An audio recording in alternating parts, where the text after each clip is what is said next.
Yo, what is up, YouTube? It's your boy Bobby D, back again with another hot, juicy video. And guys, we're back here in Austin, Texas with the GOAT, Steve Cook, here in Austin. Bobby, thanks for having me back. I love that diamond necklace, baby. I appreciate it. My buddy let me borrow it. You know, I'm sponsored. I'm just kidding. I'm not sponsored. And, you know, guys, I'm providing you guys some more hair-related content. And, you know, Steve, you know, we talked about finasteride before for preventing hair loss, you know, and the other gold standard, I believe, for hair loss is also minoxidil. And so I kind of, you know, wanted your take on it. You know, what is minoxidil and how does it, you know, help you, you know, fight hair loss? Good question. You know, Rogaine, Minoxidil is the active ingredient. So for those of you for the first time that are checking into hair loss and hair, you know, preservation, what we call preventative treatments, Rogaine's a great option. The only problem with Rogaine, buying it over the counter, is that you got to use it twice a day. You got to put it on your scalp, not your hair. It can irritate your scalp, and usually it does, and that's not nice.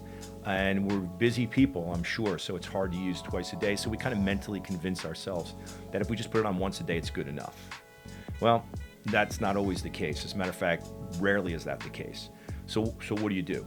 Oral minoxidil is an option.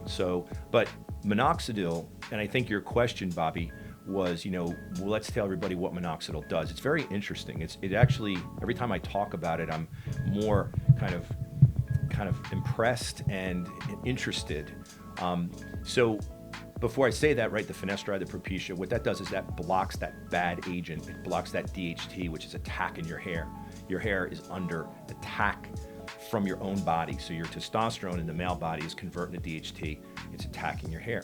When you knock down the DHT, you don't have any problems. So your friends with no hair loss, you love those guys. Those guys, they have the same DHT-mediated issues. They just are not sensitive to it regarding hair. That was pre-programmed at birth. Now, eventually, they could be vulnerable to the DHT, but not right now. What minoxidil does differently is, crazy as it sounds, is minoxidil sinks the hairs into always thinking that they're in the growth phase. So let me go a little further. There's two shedding phases, which is normal. Hair will fall out and it'll start to grow back. So there's two phases and then there's two growth phases. So what minoxidil does is it tricks the hairs into thinking they're always in the growth phase. They don't go into the shedding phase. So if you think about it, I'll just use some easy numbers. Let's say 100,000 hairs in your head is a nice number to start because it makes it easy. So we'll say 20% are hairs that are always going to be in the shedding phase. There's different hairs at different times. When you take minoxidil, those hairs will not shed, nor will any others. So if 100,000 is on your head and you're shedding 20,000 at all times, you really only have 80,000 hairs, okay? So that's less hair. Now, when you have 100,000 hairs, let's just take any woman that has a nice head of hair. You're not going to know whether it's 100,000 or 80,000 hairs. You're not going to know the difference. But when you've got 10,000 hairs on your head in your crown, and you're going bald, and you're looking to do a hair transplant, you don't know what to do. 10,000 hairs looks a lot better than 8,000 hairs in your crown. So the key, of course, is preventative. That's what we talk about over and over and over. It's easier to keep what you have than it is to get back what you lost. So if you're watching this video and your dad is bald, or your dad has a big bald spot in the back of his head when he was 30, and now you're starting to see that open up and you're 22, if you start rubbing Rogaine in there, that can just freeze frame so that the hairs will never go into the shedding phase and end up like your dad. Make sense? Yeah.